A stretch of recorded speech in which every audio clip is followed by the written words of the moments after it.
میں مسلمان ہو کر اور تم خوار ہوئے تاریخ قرآن ہو کر۔ جب سے اس امت نے قرآن کو سمجھ کر پڑھنا اور اس پر عمل کرنا چھوڑ دیا،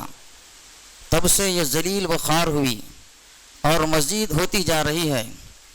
آئیے آج سے ہم اس بات کا عہد کریں کہ اللہ کی اس کتاب کو مضبوطی سے تھامیں گے، اسے سمجھ کر پڑھنے اور اس پر عمل کرنے کا ماحول بنائیں گے، خود بھی اس پر عمل کریں گے اور دوسرے بندگان خدا برادران وطن تک اس کو پہنچائیں گے، نیز اپنی نئی نسل کو اسی کے مطابق پروان چڑھائیں گے، انہیں اس کا حافظ و محافظ بنائیں گے۔ برادران محترم، آپ جانتے ہیں کہ اللہ کے رسول صلی اللہ علیہ وسلم کے پاس جبرائیل امین علیہ السلام ہر سال رمضان میں خصوصیت سے تشریف لاتے، وہ آپ صلی اللہ علیہ وسلم کو قرآن سناتے اور آپ صلی اللہ علیہ وسلم انہیں قرآن سناتے۔ اسی طرح آپ صلی اللہ علیہ وسلم نے امت کو قرآن کے سننے اور سنانے کا نظم کیا اور ہمارے لیے تراویح کی نماز کا اہتمام فرمایا، جس کے ذریعے سے ہم رمضان میں اس کتاب قرآن حکیم کو حفاظ اکرام سے مکمل سنتے ہیں۔ اس کا اصل مقصد یہی ہے کہ وہ ہدایت نامہ جس پر ہمیں زندگی بھر عمل کرنا ہے، سال میں ایک مرتبہ کم از کم پورے طور سے ہم دہرا لیں، اور یہ دہرانا اسی وقت مفید ہو سکتا ہے جب ہم اس کو سمجھنے کا بھی اہتمام کریں۔ اسی عظیم مقصد کے حصول کے لیے یہ ایک چھوٹی سی کوشش ہے کہ جتنا کچھ قرآن روزانہ تراویح میں ہم سنیں، اس کا مختصر ترین خلاصہ چند منٹوں میں ہمارے سامنے آ جائے۔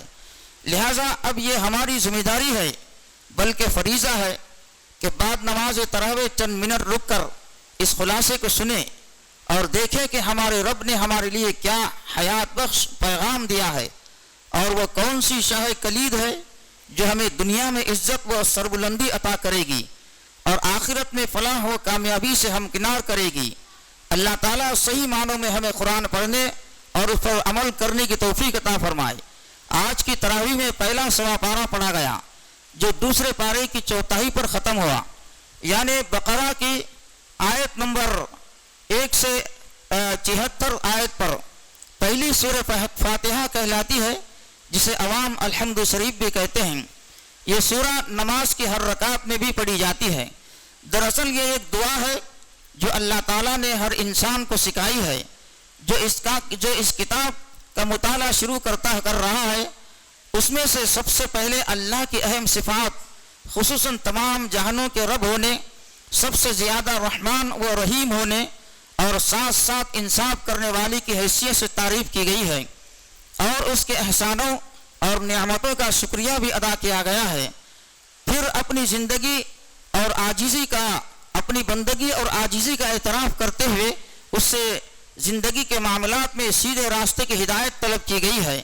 جو ہمیشہ سے اس کے انعام یافتہ اور معقول بندوں کا حاصل رہی ہے، اور جس سے صرف وہی لوگ محروم ہوتے ہیں جنہوں نے اس کے راستے کو چھوڑ دیا ہے یا اس کی کوئی پرواہ ہی نہیں کی ہے۔ دوسری سورہ بقرہ الف لام میم سے شروع ہوتی ہے، جس میں دعا کا جواب دیا گیا ہے۔ اللہ نے سیدھا راستہ بتانے کے لیے یہ کتاب اتاری ہے، اس میں کوئی شک و شبہ نہیں۔ پھر بتایا کہ اللہ کے نزدیک انسانوں کی 3 قسمیں ہیں، ایک وہ جو اس کتاب پر ایمان لائے اور اس کے احکام کی اطاعت کریں، یعنی نماز قائم کریں، اللہ کے راستے میں اپنا مال خرچ کریں، قرآن اور اس سے پہلے کی کتابوں پر ایمان لائے، اور جو کچھ اللہ اور اس کے رسول محمد صلی اللہ علیہ وسلم بتائے اس پر بھی ایمان لائے، خواہ ظاہری حواس سے جانا جا سکے یا نہ جانا جا سکے، یعنی جنت و دوزخ، ملائکہ و آخرت اور دوسرے اندھے کے غیبی حقائق جو اس کتاب میں بیان کیے گئے ہوں۔ یہ لوگ مومن ہیں اور یہی اس کتاب سے صحیح فائدہ اٹھا سکیں گے۔ دوسرے وہ ہیں جو اس کتاب کا ہر درمی سے انکار کریں، یہ کافر ہیں۔ تیسری قسم کے وہ لوگ ہیں جو معاشرتی دباؤ دنیاوی فائدوں کی خاطر اپنے کو مسلمان کہلاتے ہیں، مگر دل سے اسلام کی قدروں کو نہیں مانتے، بلکہ اسلام کے باغیوں اور منکروں کی طرح جھکاؤ رکھتے ہیں۔ اس طرح اسلام کی راہ میں رکاوٹوں اور حرام و ناجائز باتوں سے پرہیز کی بنا پر پہنچنے والے ظاہری نقصانات سے ڈر کر شک و شبہ میں مبتلا ہیں۔ یہ دونوں گروہ اپنے کو دوہرے فائدے میں سمجھتے ہیں بلکہ سراسر نقصان میں ہیں۔ پھر ان تمام انسانوں کو مخاطب کر کے انہیں قرآن پاک پر ایمان لانے کی دعوت دی گئی ہے اور کہا گیا کہ اپنے پیدا کرنے والے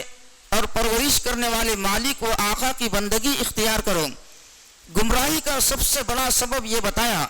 کہ جو لوگ اللہ کے کیے ہوئے عہد کو توڑ دیتے ہیں اور جن رشتوں کو باندھنے کا حکم اللہ نے دیا ہے اس کا انہیں کاٹتے ہیں اور وہ کام کرتے ہیں جن سے انسان نیکی کی بجائے برائی کی طرف چل پڑتے ہیں، ایسے ہی لوگ حقیقت میں فسادی ہیں اور ان کا ٹھکانہ جہنم ہے۔ پھر دنیا میں انسان کی اصل حیثیت کو واضح کیا گیا کہ اللہ نے اسے اپنے خلیفے کی حیثیت سے پیدا کیا ہے اور اس کو دنیا کی ہر چیز کے بارے میں ضروری علم، سمجھ اور صلاحیت عطا کر کے تمام مخلوقات پر فضیلت بخشی ہے۔ اس فضیلت کو فرشتوں اور ان کے ذریعے دوسری مخلوقات نے تسلیم کیا، مگر شیطان نے تکبر اور گھمنڈ میں آ کر اس کی فضیلت اور اطاعت سے انکار کر دیا، اس لیے وہ اللہ کے ہاں دھتکارا گیا۔ پھر آدم و حوا کو جنت میں رکھنے کا ذکر ہے تاکہ معلوم ہو کہ اصل جگہ آدم کی اولاد کی وہی ہے، مگر شیطان کے فریب سے آگاہ کرنے کے لیے اللہ تعالیٰ نے آدم و حوا کو آزمائش کے لیے ایک کام سے منع کیا، مگر دونوں شیطان کے بہکانے پر اللہ کے حکم کو بھلا بیٹھے اور وہ کام کر ڈالا جس سے منع کیا گیا تھا۔ اللہ نے شیطان اور آدم و حوا تینوں کو دنیا میں بھیج دیا اور فرمایا کہ اللہ کی طرف سے بار بار اس کے رسول علیہم الصلاۃ والتسلیم ہدایت لے کر آتے رہیں گے، جو اس ہدایت پر چلے وہی کامیاب ہو کر پھر اسی جگہ واپس آئے گا، اور جو انکار کرے گا وہ شیطان کے ساتھ جہنم کا ایندھن بنا دیا جائے گا۔ اس کے بعد اس وقت کے دو بڑے مذہبی گروہوں کی طرف توجہ دلائی گئی کہ یہودی اور عیسائی، جنہیں قرآن سے پہلے تورات اور انجیل دی گئی تھی، انہوں نے شیطان کی پیروی میں دنیا کے عارضی فائدوں اور اپنی خواہشات نفس کو پورا کرنے کے لیے اللہ کی ہدایت میں کمی بیشی کر دی، کتابوں میں تبدیلی کر دی، اور اب محمد صلی اللہ علیہ وسلم کی رسالت اور قرآن کو اللہ کی کتاب ماننے سے انکار کرتے ہیں اور کہتے ہیں کہ چونکہ محمد صلی اللہ علیہ وسلم بنی اسماعیل میں پیدا ہوئے ہیں اس لیے ہم نہیں مانتے، بنی اسحاق میں پیدا ہوتے تو ضرور مان لیتے۔ اس طرح ان لوگوں نے اللہ کے دین کو بھی نسل کا پابند بنا دیا، اس لیے یہ اللہ کے غضب کے مستحق ہوئے۔ پھر ان کے دوسرے گمراہ کرنے والے عقیدوں کا ذکر کیا اور مسلمانوں کو تنبیہ کی کہ وہ ان کی جیسی حرکتیں نہ کرے ورنہ وہ بھی گمراہ ہو جائیں گے اور قرآن سے کوئی ہدایت نہ پا سکیں گے۔ حضرت موسیٰ علیہ السلام اور ان کی قوم کے کئی اہم واقعات بیان کیے گئے ہیں کہ کس طرح اللہ نے انہیں اپنے انعامات سے نوازا، مگر وہ بار بار ناشکری اور منافقت کا ثبوت دیتے رہے اور اللہ کے احکام کو حیلوں بہانوں سے ٹالتے رہے۔ آخر اللہ نے انہیں عذاب میں گرفتار کر دیا۔ تمام انسانوں کو ہدایت کے لیے اہل کتاب یہودی اور عیسائی دونوں کی ایک اہم بیماری کا ذکر کیا گیا کہ یہ ایک دوسرے کی نجات کے منکر بن گئے ہیں۔ یہودی کہتے ہیں کہ عیسائیوں کی کوئی بنیاد نہیں اور عیسائی کہتے ہیں کہ یہودیوں کی کوئی بنیاد نہیں۔ اسی طرح مشرک بھی بے سوچے سمجھے یہی کہتے ہیں کہ ہم ہی حق پر ہیں اور ہمارے سوا سب باطل ہیں، حالانکہ نجات یافتہ اور جنت کا مستحق ہونے کے لیے اسماعیل علیہ السلام کی نسل میں ہونا یا یہودی یا عیسائی ہونا شرط نہیں ہے، بلکہ شرط یہ ہے کہ آدمی ایک تو مسلم یعنی اللہ کا اطاعت گزار بنے اور دوسرے محسن بنے یعنی نیت اور عمل دونوں میں خلوص اور احسان کی صفت اس میں پائی جائے۔ دین کو آبائی نسل سے وابستہ سمجھنے کی تردید کرتے ہوئے پورے زور سے فرمایا گیا کہ حضرت ابراہیم علیہ السلام اور اسماعیل علیہ السلام دونوں ہی اللہ کے پیغمبر تھے، اور حضرت ابراہیم علیہ السلام کو جو اعلیٰ مقام ملا تھا وہ نسل یا وراثت کی بنا پر نہیں ملا تھا، بلکہ اللہ نے مختلف امتحانوں میں ان کو ڈالا تھا، اور جب وہ ان میں کامیاب اترے تو تمام انسانوں کی امامت اور پیشوائی کا منصب انعام کے طور پر عطا فرمایا، اور آئندہ کے لیے بھی یہی قاعدہ مقرر کیا، یہ منصب وراثت میں نہیں بلکہ اس کے لائق ہونے کی شرط کے ساتھ ملے گا۔ اس موقع پر ان کے ہاتھوں کعبۃ اللہ کی تعمیر کا ذکر کیا اور بتایا کہ نبی کریم صلی اللہ علیہ وسلم اس موقع پر ان کی مانگی گئی دعا کا مظہر ہیں، اور اب قیامت تک انسانوں کی ہدایت، تعلیم اور تزکیے کے لیے بھیجے گئے ہیں، اور اسی لیے اب بیت المقدس کی قبلے کی حیثیت ختم کی جاتی ہے اور کعبۃ اللہ کو قبلہ قرار دیا جاتا ہے۔ آیت نمبر 152 سے 160 تک کہا گیا ہے کہ تم مجھے یاد کرو، میں تمہیں یاد رکھوں گا، اور میرا شکر ادا کرو، کفران نعمت نہ کرو۔ اے ایمان والو، صبر اور نماز سے مدد لو، اللہ صبر کرنے والوں کے ساتھ ہے، اور جو لوگ اللہ کی راہ میں مارے جائیں انہیں مردہ نہ کہو، ایسے لوگ تو حقیقت میں زندہ ہیں مگر تمہیں ان کی زندگی کا شعور نہیں ہوتا، اور ہم ضرور تمہیں خوف و خطر، فاقہ کشی، جان و مال کے نقصانات اور آمدنیوں کے گھاٹے میں مبتلا کر کے تمہاری آزمائش کریں گے۔ ان حالات میں جو لوگ صبر کریں انہیں خوشخبری دے دو، یہ وہ لوگ ہیں جب انہیں کوئی تکلیف پہنچتی ہے تو وہ کہتے ہیں کہ ہم اللہ ہی کے ہیں اور اللہ ہی کی طرف پلٹ کر ہمیں جانا ہے۔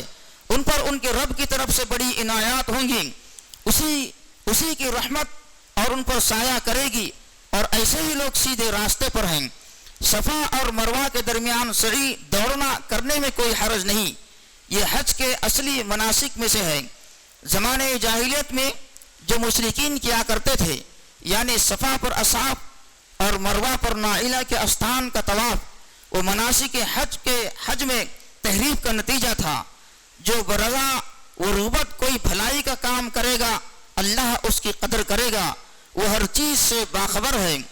جو لوگ ہماری نازل کی ہوئی روشن تعلیمات اور ہدایت کو چھپاتے ہیں، درآ حال یہ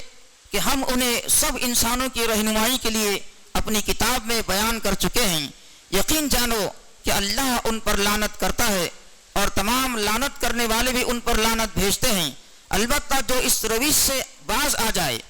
اور اپنے طرز عمل کی اصلاح کر لیں اور جو کچھ چھپاتے تھے اسے بیان کرنے لگے تو اللہ ان کو معاف کرے گا، وہ بڑا درگزر کرنے والا اور رحم کرنے والا ہے۔ اس کے بعد چوتھائی پارے کے ختم تک توحید کا مضمون بیان کیا گیا ہے جو دین کی اصل بنیاد ہے، یعنی سوائے اللہ کے کوئی الوہیت اور اس کی صفات نہیں رکھتا، وہ واحد ساری قوتوں کا مالک اور سارے خیر کا سر چشمہ ہے، اور پھر کائنات بنا کر کہیں کسی کونے میں بیٹھ نہیں گیا بلکہ اس کا انتظام خود چلا رہا ہے، اور جس طرح ساری کائنات ایک منظم و مربوط نظام کی تابع ہے، اسی طرح انسان کی ہدایت کے لیے اس نے اپنے احکام کا ایک نظام بنا دیا ہے اور اسے اپنے رسولوں اور کتابوں کے ذریعے انسانوں تک بھیجا ہے، اور وہ ایک ہی ہے جو اللہ ہر زمانے کے لیے ایک کتاب، ایک رسول، ایک آدم کی اولاد، تمام انسانوں کے لیے ایک ہی نظام فکر عمل بھیجتا رہا ہے۔ اس توحید کے مکمل نظام کو، جس میں کھانے پینے سے لے کر صلح و جنگ کے مقتولوں کے قصاص اور مرنے کے بعد لوگوں کے ورثہ کی تقسیم تک کے احکام دیے گئے ہیں، تسلیم کرو۔ اللہ نے یہ کتاب حق کے ساتھ اتاری ہے، اور جن لوگوں نے اس کتاب کے معاملے میں اختلاف کیا وہ مخالفت میں بہت دور نکل گئے۔ پہلی تراویح کا بیان ختم ہوا۔ اللہ تعالی ہم سب کو قرآن پڑھنے، اس کو سمجھنے اور اس پر عمل کرنے کی توفیق عطا فرمائے۔ اللہ اس کی برکتوں سے ہمارے شہر اور ملک کے حالات تبدیل فرمائے۔ آمین۔ وآخر دعوانا ان الحمد للہ رب العالمین۔